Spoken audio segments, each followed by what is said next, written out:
You want to know what real satisfaction looks like? It's watching a 24-year-old trust fund baby get dragged out of a tech conference by security while 3,000 industry veterans applaud. But I'm getting ahead of myself. My name is Spencer Walsh. I'm 53 years old, and I've been building enterprise software since these startup kids were learning to walk. What happened at the Global Innovation Summit in San Francisco wasn't planned revenge. It was just good old-fashioned justice, served ice cold. The automatic doors of the San Francisco Marriott slid open, hitting me with recycled air that smelled like expensive coffee and desperation. I was running on 3 hours of sleep after a red-eye from Chicago that got delayed twice. My usual conference uniform, the tailored suit, the polished shoes, the whole executive package, was currently taking a scenic tour of Denver thanks to some airline genius. Instead, I looked like I'd just rolled out of bed, gray hoodie, black jeans, and beat-up sneakers that had seen better decades. I wasn't supposed to look like the CTO of Metacore Technologies. I wasn't supposed to look like the guy giving the keynote on AI ethics to the biggest tech crowd on the West Coast. I looked like exactly what I used to be 25 years ago, a working guy who fixed things and earned his way up the ladder one rung at a time. I adjusted my laptop bag and headed toward check-in, already mentally rehearsing my speech about algorithmic bias in hiring systems. After 25 years in this business, I'd learned that preparation was everything. You don't get invited to keynote major conferences by winging it. You get there by understanding your craft inside and out. That's when some kid with too much gel in his hair decided to ruin his own life. "Hey, you there." The voice had that particular mix of privilege and impatience that makes your teeth itch.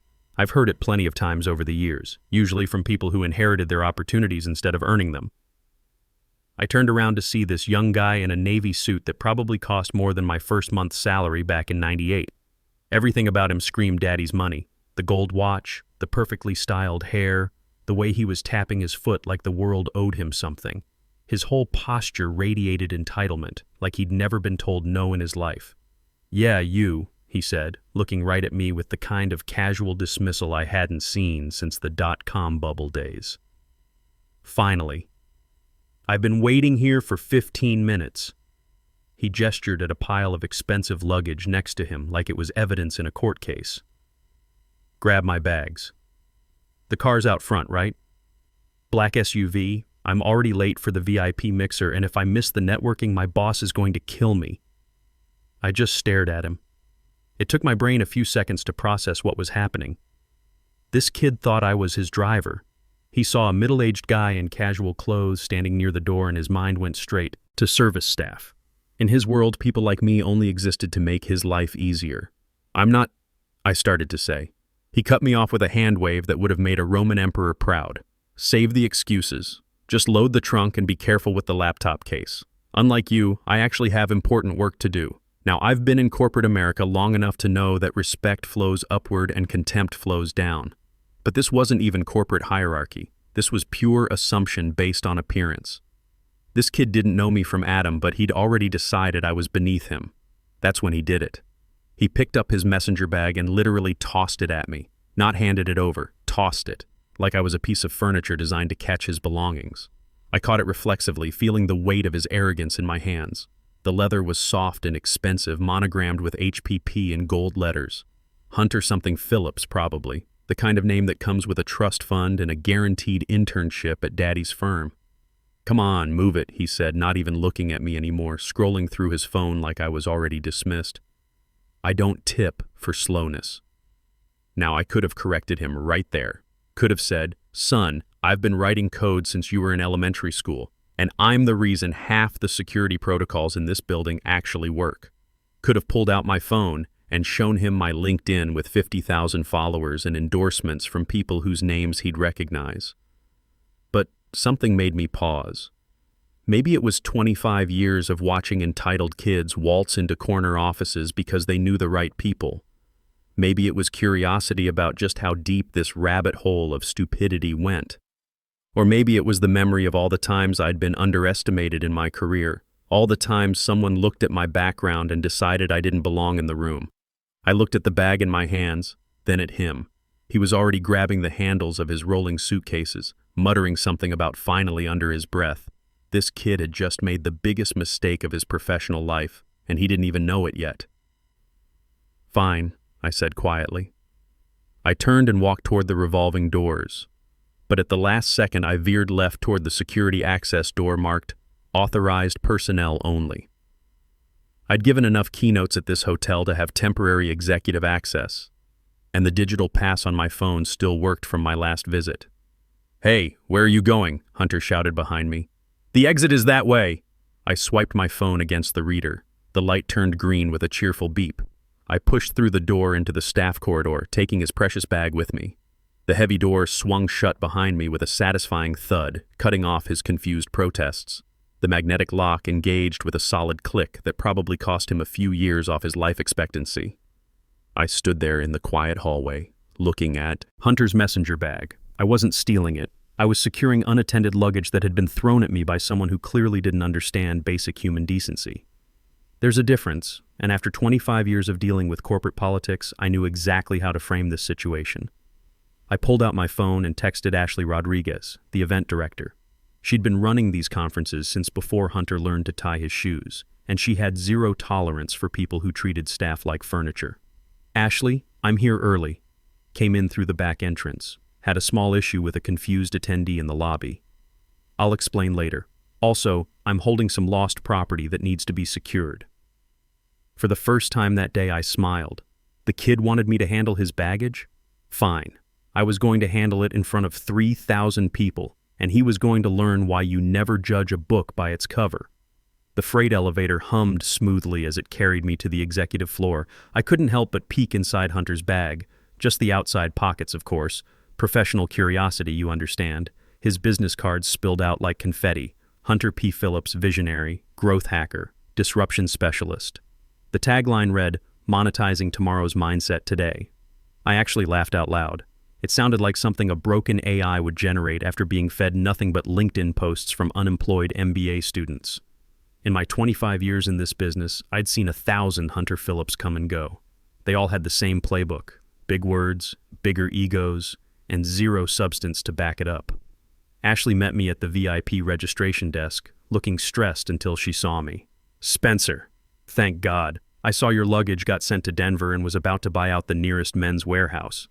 "Denver's probably lovely this time of year," I said, patting Hunter's bag. "I'll manage with what I packed in my carry-on. This here is evidence from my encounter downstairs."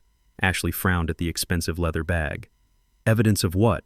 "A young man threw this at me and demanded I drive him around town. When I hesitated, he questioned my competence and my ability to understand English. Apparently, he mistook me for hotel staff." Ashley's expression hardened. She'd been running conferences for 15 years and had seen every flavor of tech industry ego. The entitled ones, the brilliant ones, and the dangerous combination of entitled and stupid that Hunter represented. "Point him out to me," she said, her voice getting that edge that made vendors nervous. "I'll revoke his badge before lunch." "No," I said quickly, holding up a hand. "Let him attend everything. Let him sit wherever he wants. Just keep this bag safe until after my keynote. Consider it evidence for a case study." "Spencer," she warned, but I could see she was fighting a smile. "What are you planning?" "A learning experience about making assumptions. Sometimes the best way to teach someone about respect is to let them demonstrate what happens when you don't have it." I handed the bag to her assistant, who handled it like it might explode. "I need a shower and 20 minutes of quiet before I have to be on. But first, what's the schedule looking like for the growth hacking panel at 2 o'clock? Hall B. It's one of the smaller venues. Why? Market research. I want to understand the current state of professional development in our industry. Ashley gave me a look that said she knew exactly what I was up to, but she wasn't going to stop me. Hall B it is. Just try not to destroy the kid completely. His type already has enough problems with reality. 2 hours later, I was sitting in the back row of Hall B watching Hunter hold court on a panel about disrupting traditional hierarchies. The irony was so thick you could serve it for dinner with a side of humble pie. The panel was supposed to be about sustainable growth strategies, but Hunter had somehow positioned himself as the alpha expert, interrupting the moderator and mansplaining basic business concepts to a woman with 20 years more experience than him. I recognized her, Sarah Collins from Innovate Tech. She'd been building successful companies while Hunter was still learning multiplication tables. But it was his answer about sustainable growth that really caught my attention and gave me everything I needed for later. Sustainable is a trap, Hunter announced, leaning forward like he was sharing the secrets of the universe. It's old school thinking, legacy mentality. We don't want sustainable, we want explosive. If you're not breaking things, you're not building anything worth having. A few people in the sparse audience, maybe 40 chairs occupied out of 200, shifted uncomfortably. But Hunter was just getting warmed up, and I could see the other panelists realizing they were sharing the stage with a train wreck in progress. At my startup, he continued, we don't have employees, we have ninjas. We don't have meetings, we have collisions. It's about flattening hierarchies completely.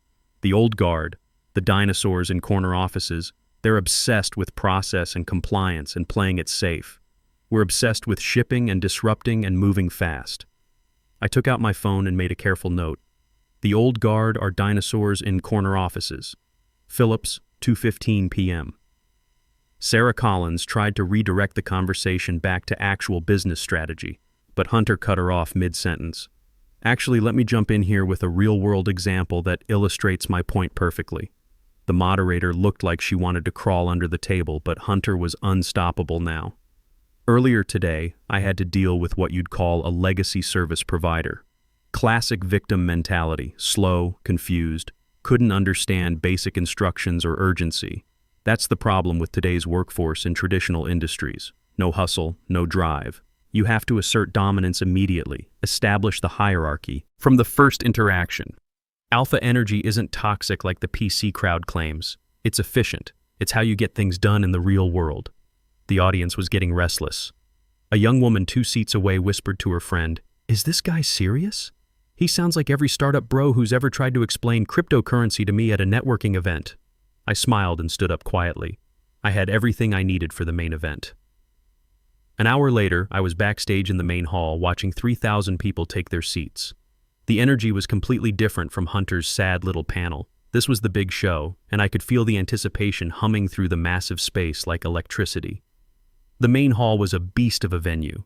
It seated 3,000 people and was packed to capacity with the biggest names in tech, manufacturing, and enterprise software. These weren't startup kids playing with daddy's money. These were people who'd built real companies, created real jobs, and solved real problems. My people. Mike, the stage manager, was counting down with military precision. 2 minutes, Spencer, you look great. That casual look actually works perfectly for your message today. Through a gap in the curtain, I spotted Hunter in the second row center, chatting up some Google engineer, probably trying to pitch his mindset monetization strategy. He looked completely relaxed, like a man who thought he'd gotten away with something. His phone was out and ready to record my keynote for his social media channels, no doubt planning to post it with some caption about being inspired by industry leaders. The kid had no idea he was about to become the main character in a very different kind of story. The announcer's voice boomed through the massive sound system, rattling the floorboards. "Ladies and gentlemen, please welcome our keynote speaker. He is the architect of the Secure Flow Protocol, CTO of Metacore Technologies, and a 25-year veteran of enterprise software development who has guided 3 companies through successful IPOs. Please welcome Spencer Walsh." The applause hit like a physical wave as I walked onto the stage. 25 years of conferences had taught me how to read an audience, and this one was primed and ready. The lights were blinding, but I could see the front rows clearly enough to watch Hunter's face as recognition dawned. I found him immediately. He was clapping politely, that networking smile still intact. Then he really looked at me, and I watched his brain short-circuit in real time. The polite clapping stopped mid-motion. His mouth literally fell open as he tried to reconcile hotel driver with keynote speaker. He squinted like he was hoping it was some kind of optical illusion, maybe a twin brother or a case of mistaken identity. I looked right at him and tilted my head slightly, the same way I'd looked at him in the lobby when he threw his bag. Recognition hit him like a freight train carrying a full load of regret. He turned to the Google engineer next to him and mouthed something that looked like, "That's him. That's the driver." The engineer looked confused, then concerned, then started edging away from the radioactive panic zone that Hunter had become. A murmur started rippling through the front rows as word spread. "That's the guy from the lobby. He was sitting in the back at Hunter's panel. Oh my God, look at his face." Hunter tried to sink into his chair, pulling his jacket collar up like he could somehow hide from 3,000 pairs of eyes. But there was nowhere to go. The nearest exit was 100 yards away through a packed crowd, and security was stationed at every aisle. I stepped up to the microphone, and the room went dead silent. You could have heard a smartphone drop. "Perception," I said, letting my voice fill the massive space with the confidence that comes from 25 years of earning your place in rooms like this. Perception shapes everything we do. We see a suit, we think success. We see a hoodie, we think slacker. We see a 53-year-old man standing in a hotel lobby, and we think. I paused, letting the word hang in the air like a sword about to drop. Help. Hunter flinched like I'd hit him with a cattle prod. The color drained from his face so fast I thought he might pass out right there in the second row. Today I want to talk about bias in our algorithms. Not just in our code, but in our corporate culture. Because sometimes the data is right in front of you, but your assumptions create blind spots that can cost you everything. The audience was hooked. They didn't know the full story yet, but they could sense blood in the water, and everyone loves watching arrogance get its comeuppance. I clicked my remote. The giant screen behind me displayed one word in stark white letters: assumptions. Before we dive into algorithmic bias detection in hiring systems, I want to share some field data I collected this morning, right here in the Marriott lobby downstairs. I clicked again. The screen showed a stock photo of an angry businessman yelling at a phone, the kind of generic image that could represent any corporate jackass having a meltdown. I arrived tired, dressed casually, standing near the entrance. A young man, let's call him the disruptor, approached me. A ripple of knowing laughter went through the crowd.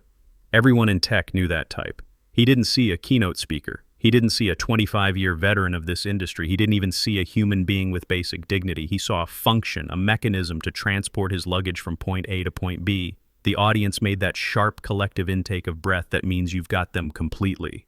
He threw his bag at me, I continued, my voice getting harder. Literally threw it. And when I hesitated, he didn't question his assumption. He doubled down. He questioned my competence, my work ethic, my ability to understand English. Someone in the back shouted, "No way!" and scattered applause broke out. Now I could have corrected him immediately. Could have said, "Son, I've been building enterprise systems since before you learned to drive, and I probably make more in a quarter than you'll see in your first 5 years."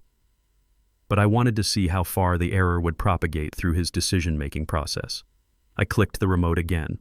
The screen showed a photo of Hunter's messenger bag with the HPP monogram clearly visible. Hunter made a sound like a deflating balloon and put his head in his hands. The Google engineer next to him was now openly staring, clearly trying to figure out if he should know this guy or if he should change seats. I secured the unattended luggage and decided to observe the disruptor in his natural habitat. I attended a panel this afternoon on growth hacking and disruption strategies. I pulled out my phone and read from my notes like I was citing a peer-reviewed study. Quote, "The old guard are dinosaurs in corner offices." Quote, "Alpha energy isn't toxic, it's efficient." The room erupted. Laughter, groans, scattered boos, and growing applause. It was beautiful chaos, the sound of 3,000 professionals who dealt with people like Hunter, their entire careers finally seeing one get his comeuppance. "Efficiency," I said, putting my phone away and gripping the podium. "Let's talk about efficiency. Is it efficient to alienate the person who controls the platform you're hoping to speak from? Is it efficient to treat colleagues like furniture until you realize they have credentials you respect?" My voice got harder, carrying 25 years of frustration with people who confused privilege with competence. This industry is full of brilliant minds and innovative thinkers, but it's also infected with this toxic assumption that some people matter and others don't. We're building AI systems that will reshape how society functions. If the people building these systems can't distinguish between a colleague and a servant, we're all in serious trouble. I looked directly at Hunter, who was now staring at his knees and visibly shaking. People around him were turning to stare, phones coming out, the social media machine already spinning up. So to our disruptor, wherever you're sitting in this audience, thank you for the perfect case study. You've provided invaluable data on what we need to debug from our professional culture before we can trust ourselves to build ethical AI. I clicked to my actual presentation title, Bias Detection in Hiring Algorithms, Building Systems That Actually Work. Now let's talk about building technology that serves everyone, not just the people who look like us. For the next 35 minutes, I gave the speech I'd prepared about algorithmic bias, but every mention of assumptions, bias, or blind spots sent ripples of awareness toward the second row. Hunter sat through the entire presentation because leaving would be admitting guilt. He had to endure the longest 35 minutes of his professional life while I systematically dismantled everything he represented. The standing ovation at the end lasted 4 full minutes. It wasn't just appreciation for the technical content, it was catharsis.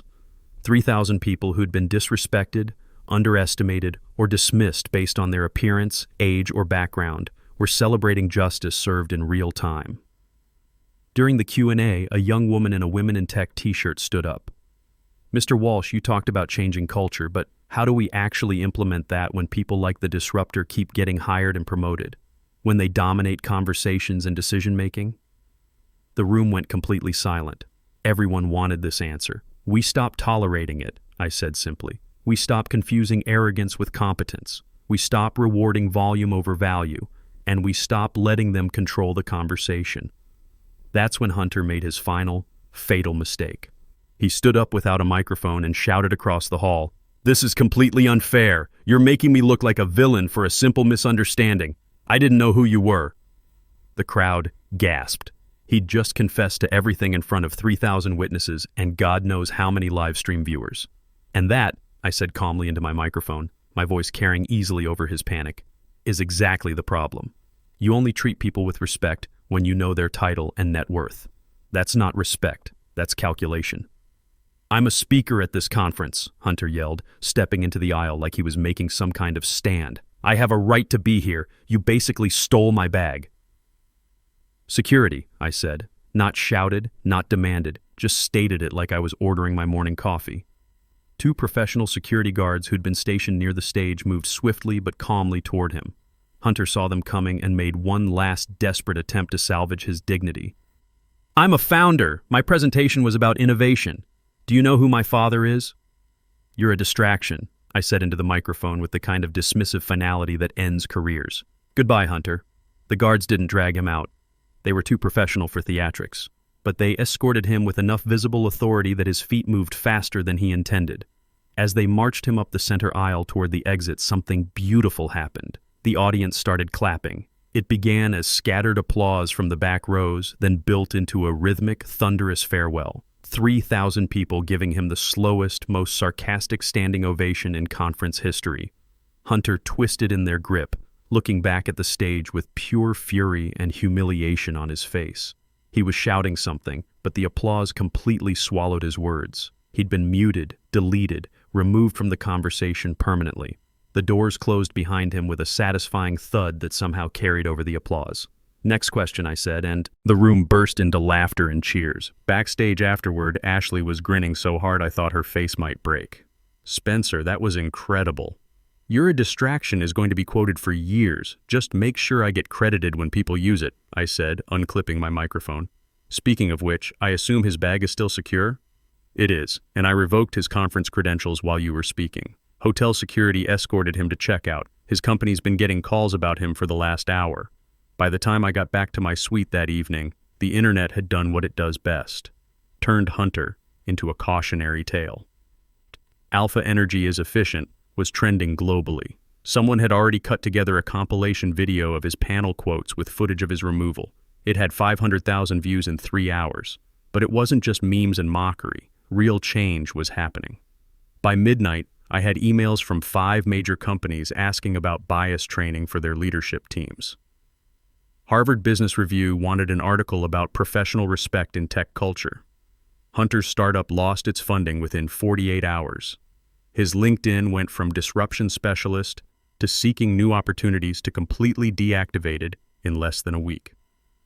3 months later, I used my speaking fees from that quarter to establish the Professional Respect Initiative, a scholarship program for people who understand that competence matters more than connections, and respect isn't negotiable. The first recipient was a 34-year-old former mechanic studying cybersecurity at night while working hotel maintenance.